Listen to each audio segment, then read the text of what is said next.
ఒక్కరన్నా రామచంద్రరావు నియామకాన్ని వ్యతిరేకిస్తూ మాట్లాడారా అన్న మాట అన్నారు. ఒక్కరు కూడా లేరంటున్నారా? లేరా?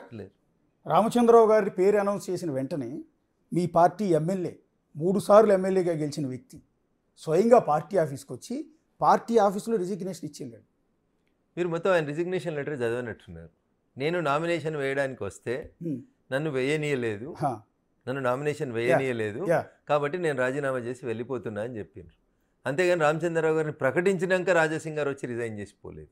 మీరు గుర్తించాల్సింది, నేను నామినేషన్ వేస్తా, 4 గంటల దాకా నామినేషన్కి అవకాశం ఉంటే నేను నామినేషన్ వేస్తాను వచ్చిన నా నామినేషన్ ఫామ్ మీద ఎవరు సంతకం పెడతలేరు, పెట్టనిస్తలేరు అని ఆరోపిస్తూ ఆ రాజీనామా పత్రం కిషన్ రెడ్డి గారు అప్పుడున్న ప్రెసిడెంట్కి ఇచ్చిపోయినారు. అందులోనే క్లియర్ కట్ పాయింట్ ఉంది కదా, రామచంద్రరావు ఏకగ్రీవంగా అధ్యక్షుడిని చేయడానికి ఇంకొకరిని నామినేషన్ వేయనీయకుండా సంతకం పెట్టనీయకుండా అడ్డుకున్నాను కదా. అరే నువ్వు పార్టీ ఆఫీసులో ఎందుకు పెట్టించుకుంటావు సంతకం? నువ్వు నామినేషన్ వేయాలని కోరుకుంటే నీ నియోజకవర్గంలో పెట్టించుకొని తెచ్చుకోవాలి కదా. నీ నియోజకవర్గం చుట్టే కదా పార్టీ ఆఫీస్ ఉన్నది, అవునా కదన్న? మీరు దీన్ని ప్రాక్టికల్గా మాట్లాడాలంటే ప్రాక్టికల్గా మాట్లాడండి. I have lot of respect towards Raja Singh garu. 3 సార్లు పార్టీ నుంచి గెలిచినటువంటి గౌరవ సీనియర్ శాసనసభ్యులు. వారు ఫ్లోర్ లీడర్గా ఉన్నప్పుడు నేను ఎమ్మెల్యేగా వారితో కలిసి పనిచేసినాను.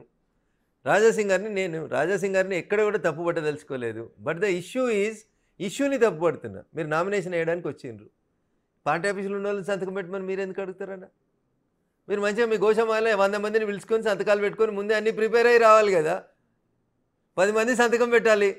ఆ 10 మందిని మీరు బయట పెట్టించుకొని తీసుకొచ్చుకుంటుంటే అయిపోతుంటుండే కదన్న. వచ్చాడు నామినేషన్ పేపర్లు ఇచ్చి పోనుంటివి. అక్కడ టెక్నికల్గా పొరపాటు జరిగింది తప్ప రాజాసింగ్ గారు ఉద్దేశపూర్వకంగా తప్పు చేసిరని నేను అన్నాను. వారు రాజీనామా లేక కిషన్ రెడ్డి గారికి ఇచ్చిపోయారు. అంటే అప్పటికి ఇంకా రామచంద్రరావు గారు ప్రెసిడెంట్గా డిక్లేర్ కాలేదు. కాబట్టి దయచేసి ఎవరు విభేదించలేదు. ఈవెన్ రాజాసింగ్ గారు కూడా నిన్న మొన్న మళ్ళీ బయట చెప్తున్నారు కదా, పార్టీ తిరిగి ఆలోచిస్తుంది, నేను బీజేపీలో ఉంటా, ఈడ కమలం గుర్తు తీసేయలేదు, ఆడ రాముని బొమ్మ తీసేయలేదు అంటే చెప్తూనే ఉన్నాడు కదన్న. చేసుకుంటారు మరి మళ్ళీ తిరిగి. అదే పార్టీ హైకమాండ్ ఆలోచించాల్సి. నేను చిన్న కార్యకర్త, మీరు ఈ రాష్ట్రానికి నేను రాష్ట్ర పార్టీ అధ్యక్షుని కాదు, రాష్ట్ర పార్టీలోకి ఎంపీగా నా పార్లమెంటరీ నియోజకవర్గ పరిధి లోపల ఎవరైనా చేరుతా అంటే నేను తీసుకుపోయి ఎవరి దగ్గర జాయిన్ చేయించినా మనం మీరు చూసిరు కదా, రామచంద్రరావు గారి దగ్గరనే జాయిన్ చేయించాను. జనరల్ గా అది ప్రొసీజర్. మీరు బీజేపీ నేతగా వ్యక్తిగతంగా మిమ్మల్ని అడుగుతున్నాను. వ్యక్తిగతంగా కాదు, బీజేపీ నేతగానే మాట్లాడుతున్నా. రాజాసింగ్ గారు నేను మళ్ళీ పార్టీలో చేరుతానని దరఖాస్తు పెట్టినా లేదా పార్టీ పెద్దలకు ఎవరికైనా చెప్పినా పార్టీ పెద్దలు తగు సమయం లోపల తగు నిర్ణయం తీసుకుంటారు. ఇంతకుముందు సస్పెండ్ చేసినప్పుడు ఆయన సస్పెన్షన్ రివోక్ చేసి 3వ ఎమ్మెల్యే బీఫామ్ ఇవ్వలేదా పార్టీ? సమయం సందర్భం బట్టి పార్టీ నిర్ణయం తీసుకుంటుంది. రాజాసింగ్ గారిని వద్దని అంటారని నేను. రాజాసింగ్ గారు పార్టీ నుంచి వెళ్ళిపోవటం అనేది తెలంగాణలో పర్టికులర్గా హైదరాబాద్లో ఈ పార్టీకి నష్టం కాదా అని అడుగుతున్నాను. వ్యక్తిగతంగా మీరు సమాధానం చెప్పండి. ఇప్పుడు లాభాలు నష్టాల గురించి మాట్లాడుకునేటువంటి అంశం కాదు. ఆయన ఒక నాయకుడు, ఒక సిద్ధాంతం కోసం కొట్లాడుతున్నటువంటి వ్యక్తి. ఏ ఒక్కరు అయినా మాకు నష్టమే. రాజాసింగ్ అయినా నష్టమే, ఇంకో కార్యకర్త అయినా నష్టమే, ఒక మండలాధ్యక్షుడు అయినా కష్టమే, నష్టమే. రాజాసింగ్ గారి వల్ల లాభమా నష్టం అంటే పార్టీకి కొంత లాభం జరుగుతుంది, కొన్నిసార్లు వారిని మాట్లాడిన మాట వల్ల కొంత నష్టం కూడా జరుగుతుందని భయం ఉంది. ఇప్పుడు మొన్నేమో నేను మళ్ళీ అవసరం అయితే పార్టీలోకి వస్తానన్నట్టుగా సిగ్నల్ ఇచ్చిన రాజాసింగ్ నిన్న ఇంకో స్టేట్మెంట్ ఇచ్చారు. మీరు అది గమనించలా? చూడలేదు. బీజేపీలో పార్టీలో చేరే వాళ్ళందరికీ నేను ఒక వార్నింగ్ ఇస్తున్నాను. పార్టీలో చేరినప్పుడు ముందు వరుసలో కూర్చోబెడతారు, ఉన్నట్టే చెప్తున్నాడు కదా, ముందు వరుసలో కూర్చోబెడతారు. ఆయన ఉన్నట్టే చెప్తున్నాడు కదా, మరి ఆయన పార్టీలో ఉన్నట్టే చెప్తున్నాడు కదా, ఆయనకేం సంబంధమే, పార్టీతో సంబంధమే లేదు కదా, రిజైన్ చేసి వెళ్ళిపోయినా చేరొద్దు అంటున్నాడు.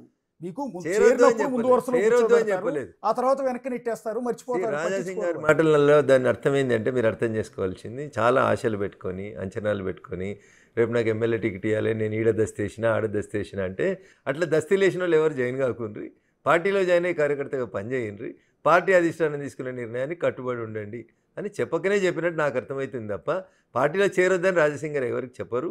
అట్లాంటి వ్యక్తి కాదు ఆయన. అసలు గువ్వల బాలరాజుని నేను పార్టీలో చేర్చుకుంటున్నారు. ఒకప్పుడు ఫామ్ హౌస్ వ్యవహారం మీకు తెలిసింది. సో అంతటి రచ్చ చేసి మీ మీద ఆరోపణలు చేసి మీ పార్టీని గ్రిల్ చేసి కేసీఆర్ దగ్గర మార్కులు కొట్టేయడానికి ప్రయత్నాలు చేసిన వ్యక్తిని మీ పార్టీలో చేర్చుకుంటూ ఉన్నారు. అతను ఒకప్పుడు మీ పార్టీకి నష్టం చేసిన వ్యక్తి కదా. ఫామ్ హౌస్ వ్యవహారంలో మీ పార్టీకి చెందిన వాళ్ళు అతను కొనుగోలు చేయడానికి డబ్బులు తీసుకున్న ఫామ్ హౌస్కి వచ్చారు అనేది ఆరోపించిన వ్యక్తిని పార్టీలో ఎలా చేర్చుకుంటారు ఇలాంటి వ్యక్తులు? నా వల్ల పొరపాటు జరిగింది, నేను చేసినటువంటి తప్పును తెలుసుకున్నా, నా తప్పును ఒప్పుకుంటాను, రేపో మాపో కోర్టుకు వచ్చి అప్రూవర్గా మారుతాను, నాతో తప్పు చేయించినటువంటి వ్యక్తి పేరు చెప్తాను, నేను తప్పు చేయలేదు, తప్పు చేయాలని నన్ను ఆ రోజు కొంతమంది పెద్దలు బలవంతం పెడితే నేను తప్పు చేసిన, నన్ను మన్నించండి. ఏం చెప్తుంది హిందూ సమాజం, హిందూ మతం, హిందూ వేదాలు ఏం చెప్తాయి? అన్యదా శరణం నాస్తి, నువ్వు తప్ప నాకెవరు లేరని వచ్చినప్పుడు శత్రువును కూడా క్షమించమని చెప్తారు. సో మా సిద్ధాంతాన్ని నచ్చి మాతో కలిసి పనిచేస్తామని వచ్చేటువంటి ఎవరినైనా ఆఖరికి ఎర్రజెండా మిత్రులైనా జాయిన్ చేసుకుంటారు. బీఆర్ఎస్ పార్టీ నేతలను మీ పార్టీలో చేసుకుంటారా, లేకపోతే బీఆర్ఎస్ని విలీనం చేసుకుంటారా? ఈ మధ్యకాలంలో ఎక్కువ వినిపిస్తున్నమాట బీఆర్ఎస్ బీజేపీలో విలీనం అవుతోంది అని. దీనికి సమాధానం చెప్పాల్సింది గౌరవనీయులు చంద్రశేఖరరావు గారు, ఆ పార్టీ వర్కింగ్ ప్రెసిడెంట్ కేటీఆర్ చెప్పాలి. వాళ్ళు విలీనం చేస్తామని దరఖాస్తు పెట్టుకున్నారా, రేపు భవిష్యత్తులో పెట్టుకుంటారా? పెడితే అప్పుడు మాట్లాడుకుందాం. ఊహాగానాల మీద చర్చలేదు కదా. ఇప్పుడు పార్టీలో చేరుతామని వచ్చిన నాయకులందరినీ చేర్చుకుంటాం. భవిష్యత్తులో ఆ నాయకులు కూడా వచ్చి చేరుతామంటే చేర్చుకుంటాం. స్వయంగా ఆయన కూతురు లెటర్ రాసింది కదా అందులో. ఏమని? మీరు నరేంద్ర మోడీని ఉద్దేశించి ఒక్క కామెంట్ కూడా మీ స్పీచ్లో పలకకపోవటం, ఆయన విమర్శించకపోవడంతో జనాలందరిలో బీఆర్ఎస్ బీజేపీలో విలీనం అయిపోతుందన్న ప్రచారం జరుగుతోంది, రీసెంట్ యాక్టివిటీస్ కూడా అలాగే ఉన్నాయి అని స్వయంగా ఆమె ఒక లేఖ రాసింది. కవిత క్రెడిబిలిటీ ఎందుకు పోతుందో ఒక మాట చెప్తాను నేను మీకు. కవిత గారు బయటకు వచ్చినాము, విభేదించినాం అన్న తర్వాత నేను బీసీ ఉద్యమం చేస్తా, అసెంబ్లీ ఆవరణ లోపల పూలే విగ్రహం పెట్టాలని చెప్పి సంతకాల సేకరణ చేస్తా అని చెప్పి ఇట్లా శ్రీమతి కవిత గారు తిరుగుతూ ఉన్నారు. అన్న నేను ఒకటి అడుగుతా, 10 సంవత్సరాలు మీరు అధికారంలో ఉన్నారు కదా, ఎప్పుడన్నా మీ నాన్న అనుకుంటారు అది ఒకటే నిమిషంలో కదా అసెంబ్లీలో పూలే విగ్రహం పెట్టడం, ఎప్పుడన్నా పెట్టించిరా అన్న? బీసీలకు 42 రిజర్వేషన్ నేనే సాధించినని బుక్కా గులాలు వేసుకొని తిరిగింది కదా చెల్లె. మరి మీ నాన్న ఉన్నప్పుడు 42% రిజర్వేషన్ ఎందుకు ఇప్పించలేదు? సమగ్ర కుటుంబ సర్వే 2014లో చేసిరు కదా, ఎవరు ఎంత ఉంటే వాళ్ళకి ఆ రోజు ఎందుకు ఇప్పించలేదు? మీరు ఏ స్పీచ్లో చెప్పినా 150% తెలంగాణలో బీసీలు ఉంటారని చెప్తారు కదా. 50% ఆఫ్ ద క్యాబినెట్ బీసీలకు ఇచ్చిందా తెలంగాణ రాష్ట్ర సమితి? కవిత గారు ఆ రోజు ఏ రోజైనా మాట్లాడినరా? ఆఖరికి శంకరమ్మ అని తెలంగాణ మలిదశ ఉద్యమాన్ని మలుపు తిప్పిన శంకరమ్మ అనేట ఆమెకి ఎమ్మెల్సీ ఇచ్చినా అని చెప్పి సాయంత్రం ఒక లెటర్ ఇచ్చి అమరవీరుల స్తూపం అసెంబ్లీకి సెక్రటరియట్కి ఎదురుగా కట్టినటువంటి అమరవీరుల స్తూపం ఓపెనింగ్ కంటే ముందు రోజు శంకరమ్మకి ఎమ్మెల్సీ ఇచ్చినామని గన్మెన్లను ఇచ్చి చేసి హంగామా చేసి అమరవీరుల స్తూపం ఓపెన్ అయిన తెల్లారి గన్మెన్లను విత్డ్రా చేసుకున్న నీచ సంస్కృతి కదా మీది. ఆఖరికి అడ్డదారిలో నువ్వు ఎమ్మెల్సీ అయినావు కదా, అదే శంకరమ్మని ఎందుకు చేయలేదు ఎమ్మెల్సీ? ఏది మీ బీసీల కన్సర్న్ ఎక్కడ? అందుకని కవితమ్మ మాటల్ని ప్రజలు విశ్వసిస్తలేరు. కానీ ఇది ఎందుకు వస్తుందండి? మీ పార్టీలో ఉన్న డిస్కషన్ జరుగుతోంది అట్లా? దేని గురించి? బీఆర్ఎస్ విలీనం చేసుకునే ఆలోచన కానీ చేసే పరిస్థితులు కానీ చేస్తే ఒకవేళ నిజంగా విలీనం దరఖాస్తు వచ్చిందా? వాళ్ళు దరఖాస్తు ఇచ్చిర్రా? ఇస్తే ఎన్నడూ ఇచ్చిర్రు? ఎవరికి ఇచ్చిర్రు చెప్పన్న? దరఖాస్తు వస్తే చర్చ జరుగుతుంది. దరఖాస్తు రాకుండా టీవీ ఛానల్లో చర్చ పెడితే మాకేం సంబంధం అన్న?